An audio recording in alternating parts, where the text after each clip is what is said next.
Event of outstanding historical interest as Princess Elizabeth drives in state from Buckingham Palace in an open landau to receive the freedom of the City of London. Her Royal Highness, the first heiress to the throne to be given this great honor, is loudly cheered by thousands of Londoners as she drives to ancient Guildhall, scene of so many colorful occasions in the past.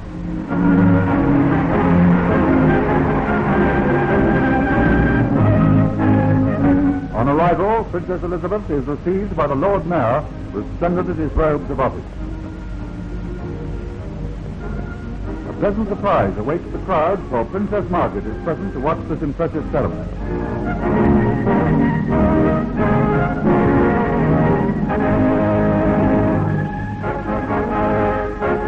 In accordance with ancient custom, the ceremonial begins with the Chamberlain asking, "Who presents Her Royal Highness?" Who presents Her Royal Highness the Princess Elizabeth?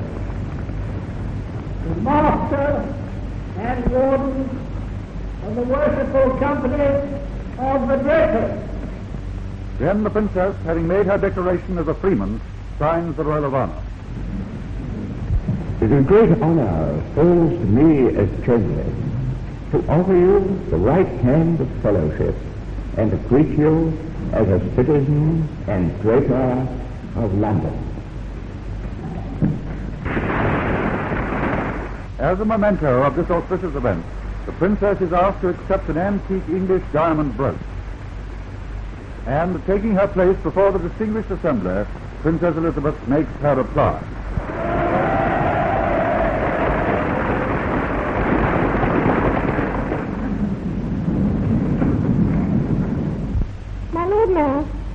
I feel very proud of the fact that I was born in this great metropolis.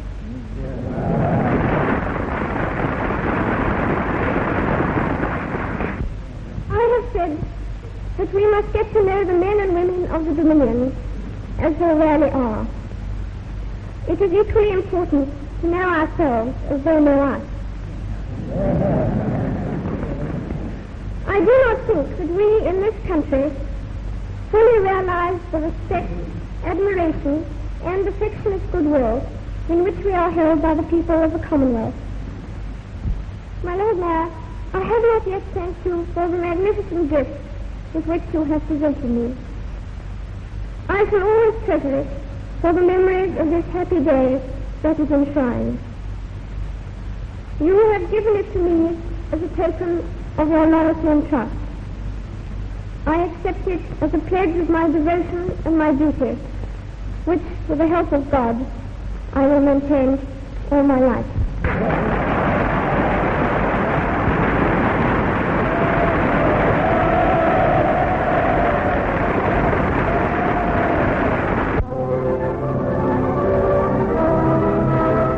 Yes, it was certainly glorious Ascot this year.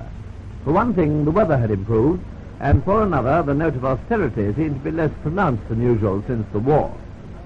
The sun was shining and the temperature was creeping into the 70s when the royal family arrived.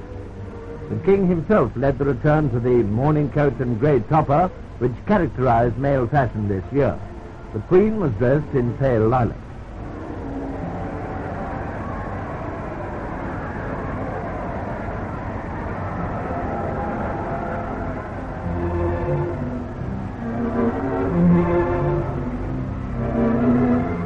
As everyone knows, it's always been a toss-up whether the racing or the fashions are the more important at Ascot. As far as the ladies are concerned, I feel there can be no room for doubt. Anyway, the first day saw what was undoubtedly the biggest and best fashion parade since 1939. Before the men, as I've already said, the grey topper was once again on top. For the first time since the war, in fact, Ascot really looked like Ascot, a welcome sign of the time. Mind you, once you've commented on masculine fashions, there's not really much more to be said. But I rather feel there's a lot that could be said about these. But frankly, I'm struck dumb with admiration.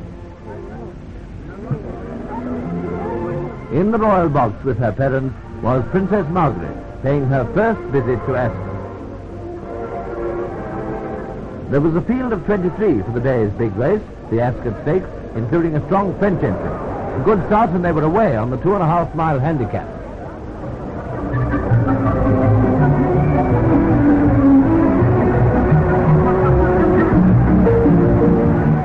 British racegoers, almost resigned by this time to French victories, were heartened by the fact that the earlier races had proved that English horses can still show a clean pair of heels. No wonder the 3 French horses were the centre of interest as the field began to string out.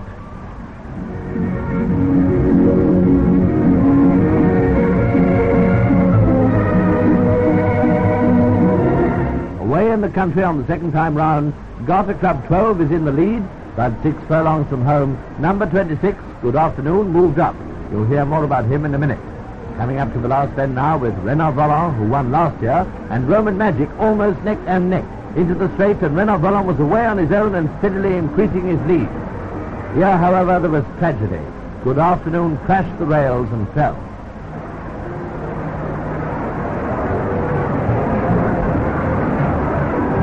Renard Volant raced on to win for the second year running. A thrilling moment this, a British horse beating the French entry easily, with Smithholm second and Piping Time third.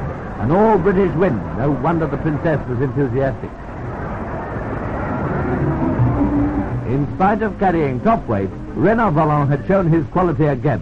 A welcome victory and the timely vindication of British racing standards.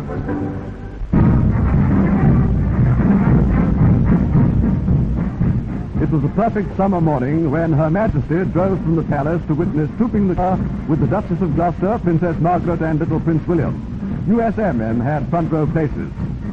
For the first time, the King was accompanied by Princess Elizabeth, gracefully riding side saddle.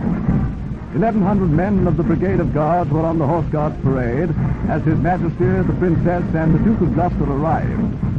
The King wore service dress of Colonel-in-Chief Coldstreams. His daughter, a specially designed uniform of dark blue, as Colonel of the Grenadiers. Many onlookers regretted that in keeping with the austere times, trooping the colour was performed in battle dress.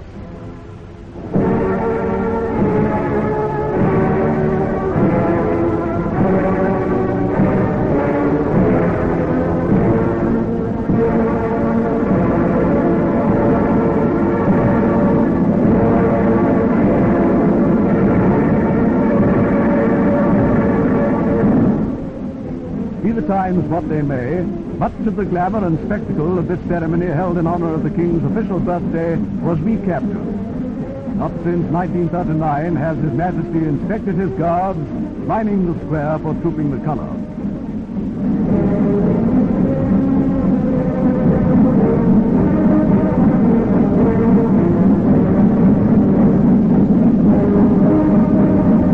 After the inspection, the King returned to the saluting base.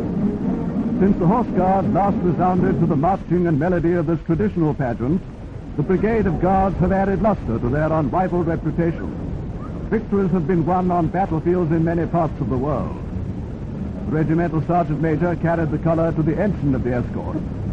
The colour selected was that of the 2nd Battalion Coldstream Guards, who mounted the King's Guard of that day.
ceremony, the King rode off the parade ground at the head of the Brigade of Guards, who marched past him at the saluting base of Buckingham Palace.